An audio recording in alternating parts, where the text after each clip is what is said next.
I'm super excited to do this conversation with you, Kevin. Now, you're obviously the CEO and the founder of EMQQ Global, but if you can just briefly talk to us a little bit essentially about what you guys are up to at EMQQ. Sure. Well, we're a investment management firm focused on emerging markets and specifically focused on the internet part of emerging markets, the FANG stocks of China, India, Brazil, etc. And we have three different strategies. One is all emerging markets with China. One is the same thing without China, and we also have an India-only fund, INQQ. And so we are obviously here to chat a little bit about India, but before we do, just a little bit of stage setting. Why emerging markets? What is so interesting about emerging markets, do you think, and why should folks really be looking at them to add it into their portfolios? Well, the case for emerging markets has been the same since I got involved with emerging markets 20 years ago, and it's pretty straightforward. Emerging markets have 85% of the world's people. They have better demographics, so they're 90% of the population under the age of 30 on the planet. They have faster growing economies. Their economies are now bigger than the developed market. And the bottom line of it is it's driving massive consumption. You have 6.5 billion people, and they want stuff. They want all the things we have and take for granted. They want more and better food, more and better clothing. They want appliances. They want to take a vacation, get on an airplane for the first time, get an automobile, and have their kids go to college. And that's the story. That's what I've been focused on for basically 20 years, is tapping in to that emerging market consumer. And that's part of those like three major trends that you're really seeing driving emerging markets. But when we think about emerging markets, I think folks think of some countries in particular, China obviously being the really big one. But we have been seeing changes actually just in the last couple of days, essentially about how India is kind of making a play for essentially taking that top spot from China. How are you seeing some of these funds being structured going forward when it comes to that India-China story?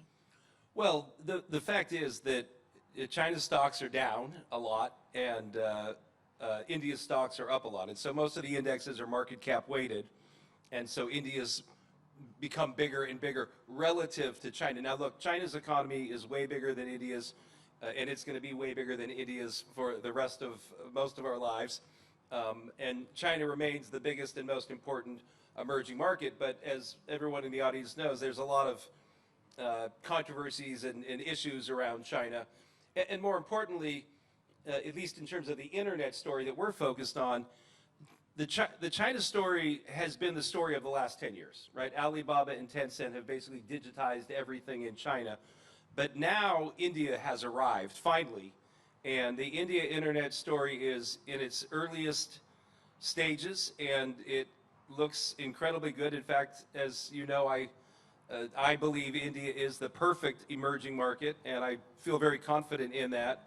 And you know, I talk to a lot of investors, and what most of them say to me today is, yes, I know India looks really good, but the stock market's really expensive. And what I say is, India is actually better than people know, and it's more expensive than most stock markets, but when you put the PE over the growth rate and look at the PEG ratio, it's really not that expensive for the MSCI, the top 130 stocks. There's a lot of speculation going on in India, but it's not really captured in the broad index that most people use. There's 5,000 stocks in India, only 130 are in the index. Down below that top 130, there's signs of excess, to be sure. So let's go back to that statement that you made, that India is the perfect emerging market. Why do you say that? Well, if you go back to the list of why invest in emerging markets in the first place, they have a lot of people, they have good demographics, they have fast-growing economies, and that's driving consumption. And if that's the checklist, not only is India number one, it can't ever happen again. Population. India has the largest population on the planet. It passed China last spring. Every day, India sets a record as the largest population ever. Today it set a record. Tomorrow it'll set a record. That will go on for decades. So, large population, it's the biggest. And if you leave out China, India is bigger than every other emerging market combined. So Indonesia is the next one down, and that's 285 million people. So can't happen again in terms of the size. The demographics for India are very, very favorable. Dependency ratios, a lot of the nuanced demographic figures. But just in terms of simple numbers, they have 750 million people under the age of 30. So it's the biggest population, the youngest population. It has the fastest growing economy. The estimates have been 6.5% for the last year. They just went up to 7%. So not only is it the fastest growing, it would appear to be accelerating. And what that all adds up to is a boom in consumption, just like we saw in China in the last 20 years. And that's the real story. And if you combine all those numbers, the estimates are that India will actually pass China for consumption in the next 20 years. So if that's the checklist, yes, India is perfect, and it's not just a once-in-a-lifetime thing. Theoretically, if you emerge and become developed, then you're done. I mean, so it can only happen once at the scale that India represents. Is there something about right now, though, that makes something special about India? Can you talk to us a little bit about why this now moment when it comes to India? Yes, that is an important first question. Okay, why now? Where has India been? And I've been focused on emerging markets for 20 years, so I've been waiting for India, like a lot of other people. Now, we only invest in the internet companies, and when we launched our flagship fund 10 years ago, EMQQ, there was only 2 public internet companies from India. So our initial allocation was 60% China and 0.5% India. Because again, there was only 2 publicly traded internet companies you could invest in. And so now even 3.5 years ago, we still only had 2 Indian internet companies. We had 80 China internet companies. But during 2020 and 2021, there was 25 Indian internet IPOs. So finally, now for us, we had stuff to invest in. Though there was also an India internet bubble that burst in November of 2021. It's recovered finally in the last week or two from its back to all-time highs. But so in terms of now for us, there's actually companies you can invest in, and the IPO market in India is booming. There was 17 IPOs in India last week. Most of the IPOs in the world right now are happening in India. They don't get a lot of coverage because they're happening in India. They're not happening here in the U.S. So in terms of the internet story, why now is that. But in terms of the entire story, the main thing that's happened is the leadership of the country. Modi, the prime minister, has just finished his first 10 years. He's had 2 5-year terms. He's just begun a third 5-year term. And he is finally trying to run the country like a business. Now, India inherited a lot of bureaucracy. It has had a lot of socialism. And Modi has gone as best he can out with a hatchet to simplify things, to simplify the tax code, to make it easy to start businesses, make it easy to close businesses. And very importantly, he's doubled the country's entire infrastructure in 10 years. So whatever they had in terms of roads, railways, etc., when he started, he's doubled it. The first 65 years, what they had at that point, he doubled it in 10. They have $1.5 trillion master plan. When I got involved with emerging markets 20 years ago, India and China had the same size GDP, almost exactly. But every year you saw China pull ahead because they were building the world's greatest infrastructure. India couldn't even get the power to work consistently, but that has finally changed. So the physical infrastructure is in place, and it's massive. They're going to triple the number of airports. They've electrified most of the train tracks. They're building their own homemade high-speed trains. They're tripling the number of ports, deep sea ports for cargo. So the infrastructure is finally there. So I think that's why it's happening now, is because Modi has got the country in gear and operating more and more efficiently. So you talked a lot about at least like the physical infrastructure just now, right? The roads and the bridges and the airports. But, and you and I have chatted about this, a lot of this growth story is really focused on the digital infrastructure, if we can call it that.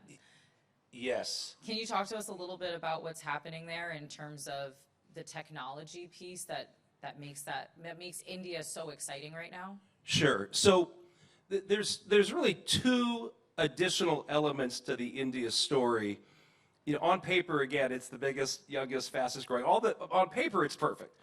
But you have two other elements to the story that really make India very, very special. First of all, India has a technology sector that's older than I am. You have Tata Computer Systems, it's now Tata TCS, but originally it was started as Tata Computer Systems in 1968, a year before I was born. So, and you've got publicly traded tech companies, self-made billionaires, Infosys, and a tech sector that's again 50 years old. So you're not going to find that in Indonesia or Vietnam or other emerging markets. You have a educational system at the top, the Institutes of Technology, which are modeled after MIT. There's 23 of those that produce world-class technology talent. You have institutes of management, which create also great talent. And you don't have to look far. The CEOs of both Google and Microsoft are Indian. There's 25 S&P 500 companies that have an Indian CEO. So the human capital that India has is unmatched. And what we're seeing in literally real time is a lot of the Indian tech talent, they wanted to come here and work for Google or Microsoft, and they did. Now, for the first time, you're seeing a lot of them say, I'm going back to work in India. You had what might be unprecedented. You had a couple of Indian kids that got into Stanford a couple of years ago, and they dropped out in their freshman year to go home and start what's now one of the biggest unicorns. So they're going back. The number of startups in India in the last 7 years went from 500 startups to 120,000. 240x. They even have their own Shark Tank now. So you have this human capital. And then to your question, India also has something that no other country on the planet has, developed or emerging. And I don't believe people really appreciate it or understand it, and it's called the India Stack. And it's India's homemade digital public infrastructure. So let me ask the audience, has anybody in here used digital public infrastructure today that they know of? So we all use digital public infrastructure every day. The two best examples are the internet and GPS. They're digital. Anybody can use them. They're public. And they're sort of like the pipes for the information age, for the smartphone age. So we use digital public infrastructure. India's made its own. They have, of course, GPS and the internet, but they have this genius series of programs that they have built that serve as sort of an operating system for the country. And the reason it's called the stack is if you made a picture of it, it looks like a stack of pancakes as you lay out each of these different programs. And the foundation of this, the first layer is an identity layer called Aadhaar, which is the word for foundation. So the foundation of the stack is called the foundation. And the way it started was, in 2009, the Indian government decided they had to finally address a big problem that India had, which was that nobody had identification cards. Nobody could prove who they were. Not nobody, but a very small percentage of the population had a government-issued identity card. Only about 40% of the babies born got birth certificates. So as you can imagine, it was pretty hard to formalize their economy. And so they decided to start this program to give everybody a national identity card. Now, getting back to the human capital, they asked a man named Nandan Nilekani to be in charge of the program. He's one of the founders of Infosys and currently the chairman of the board of Infosys. And they asked him to be in charge of this identity card program, and he agreed to do it, but he insisted that if he was going to be in charge, they were going to use a lot of technology. And not just the technology they had in 2010, but looking to the future about technology they knew was coming. And at his insistence, not only did they sign everybody up and give them a physical card, when they registered, they scanned their fingerprints and their eyes so that every person could be instantly verified as who they were through biometric information. Now, I knew about this program, but we didn't have any holdings in India, so I just added the logo to my coming soon slide. You know, India will get here eventually, and here's Modi, and he's trying. But I didn't pay attention to this program, and I didn't realize that in 2014, a few years after they launched, they added a KYC, Know Your Customer layer, and a program whereby anybody that was in this database could walk into a bank and instantly open a bank account without any paperwork. Now, cut forward to today, 95% of India is in this database, and 800 million of them walked into a bank and opened their first ever bank account, a digital-only bank account, in 2 minutes. So you've used this ID layer not just to, make it easier for people to prove who they are, but also to open 800 million bank accounts. And now the entire stack has open APIs, so businesses can use it as well. And in 2016, which was sort of the big bang moment for India's internet and tech story, Reliance Industries launched the first 4G network in India, Jio. Now, at that time, there was about a dozen carriers on 2G and in a constant price war, and none of them even invested in 3G. And Reliance Industries spent $25 billion to buy the 4G airwaves, build a brand new network to cover the whole country, ready for 5G and 6G. Now, back then, it took about 3 hours for people to get a new phone. Well, Jio used the Aadhaar database and the KYC layer, and they signed up 100 million people in 100 days. And they took a 3-hour business process and made it less than 10 minutes. There's now 500 million people on Jio. So you've used this identification layer to hypercharge financial inclusion at population scale in a digital way, and then you brought just on Jio, 500 million of them into the 5G world. Now, the country is now covered with 5G. India has the lowest cost data on the planet. We pay 50 times as much for our data as Indians do. How much does it cost? Because I feel like I saw I think a gigabyte is, I want to say, well, I think we pay $10, I want to say, or $6 for a gigabyte. They pay 2% of that. So I don't have the exact number, but it's a lot smaller than your phone bill. Right. So, and the other thing that India has now, because, India is a lot like China was 15 or 20 years ago in terms of the size of the population and the per capita GDP. But when China got to this point, there was no smartphones on the planet. And now in India, you can get a brand new smartphone for $12. So the arc of human personal technology in the last 15, 20 years has been quite incredible. So you've got 1.5 billion people. They've now got digital bank accounts. They've got internet connections for the first time, and pocket-sized supercomputers. And so there's really no precedent for this setup that India has in terms of digitization. So you described it as a stack, this internet stack, right? It starts with the foundation, and then it had the Know Your Customer layer, and then obviously now we're bringing millions, hundreds of millions of folks with really cheap smartphones having access now to high-speed internet, right?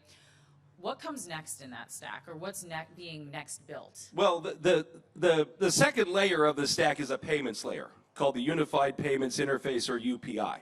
Now, this launched in 2016 as part of this big bang, and when it launched, it got a lot of hype.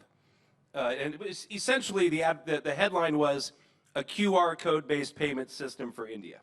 Now, I thought, okay, well, that's good, but this wasn't cutting edge. I mean, Mercado Libre had covered Brazil in QR codes.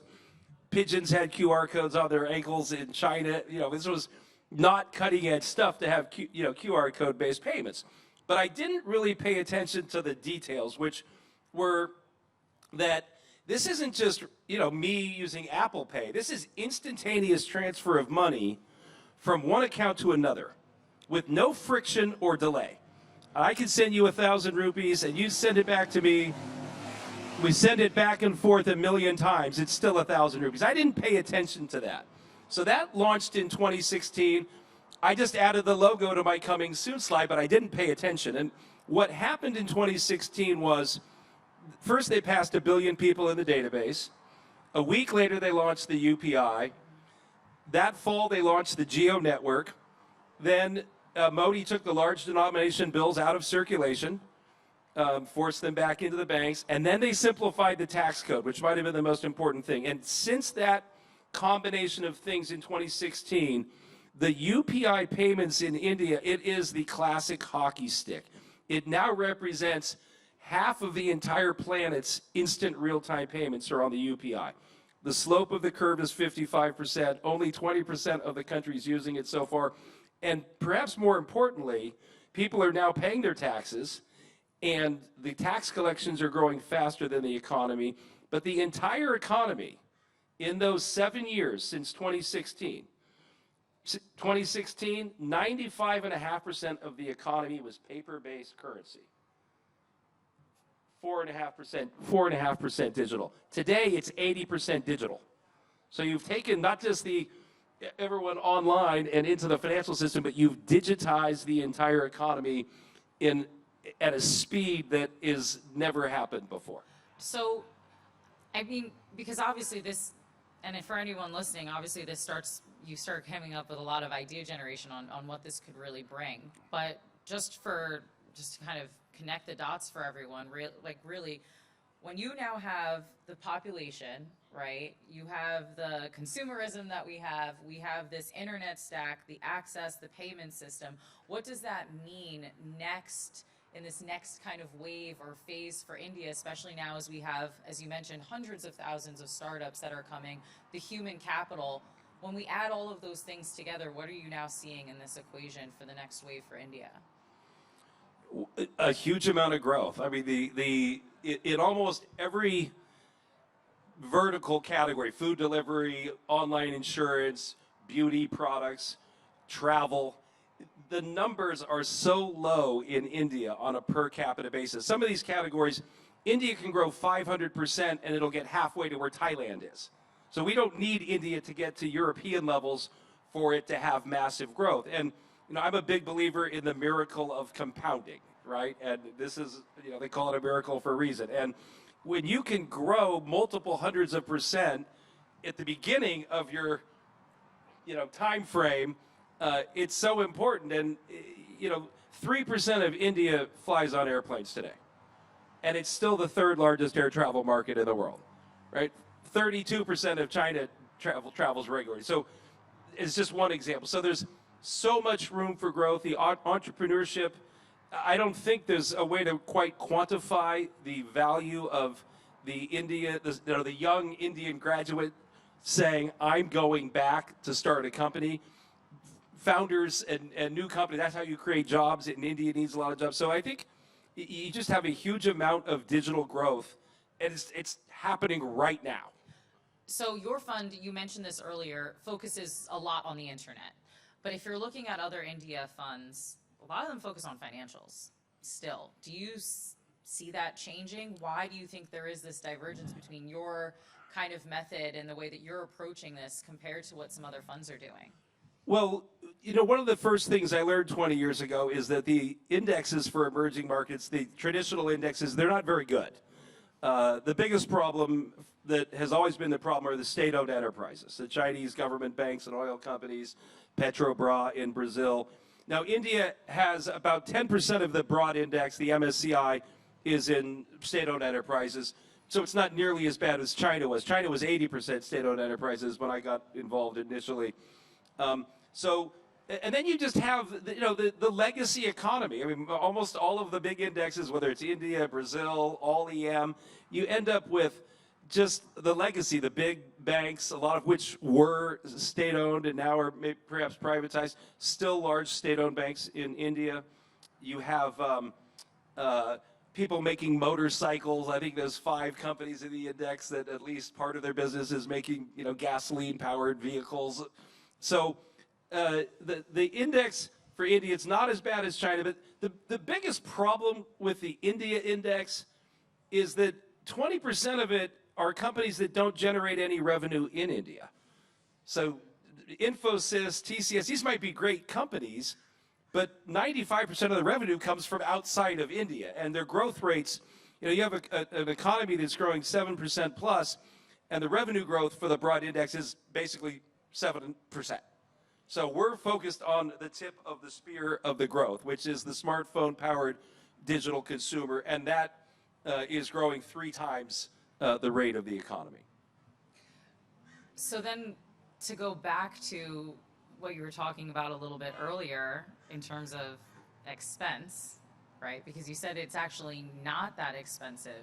Are you looking at it as more expensive to ignore it at this point? And is there a world where you see some of those fees actually start to drop, especially once India starts realizing all of that growth potential that you just said that it's going to have?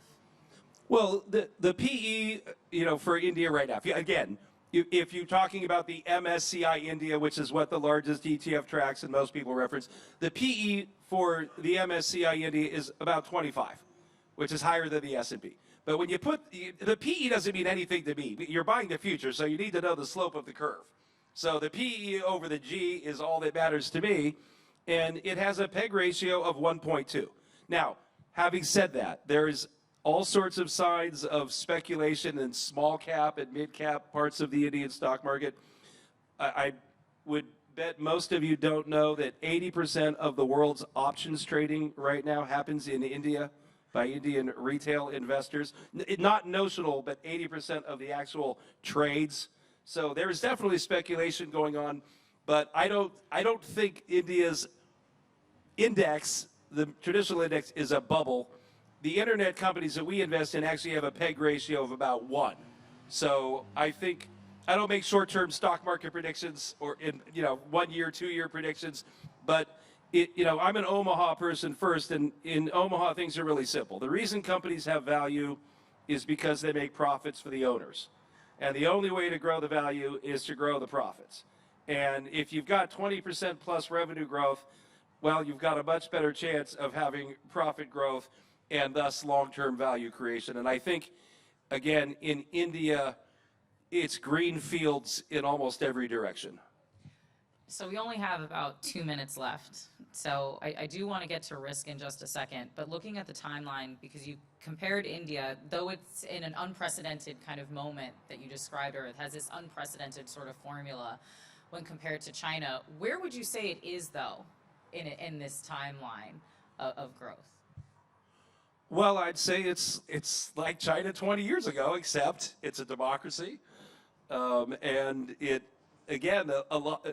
That's obviously a pretty important part of it. I mean, China. There's certain advantages in China's form of governance in terms of building infrastructure and other things, but there's certainly disadvantages as well. So you have the world's biggest democracy, well-functioning democracy, and it's happening at a time when, again, 20 years ago, nobody on the planet had a smartphone. And, we all know how much our lives now revolve around the smartphone. So I don't want to say it's good that India took a while to get started, but it's certainly going to make the digitization story easier, as it's already proven. I mean, you've got $12 pocket-sized supercomputers, and you have this genius stack, which I haven't even, there's so many elements to the stack that add efficiencies to the Indian economy. It's really an unprecedented thing, and it's, I believe, very, very early. So in our last about 35 seconds, because you're obviously very bullish on the India story, what's the downsides? What are the risks?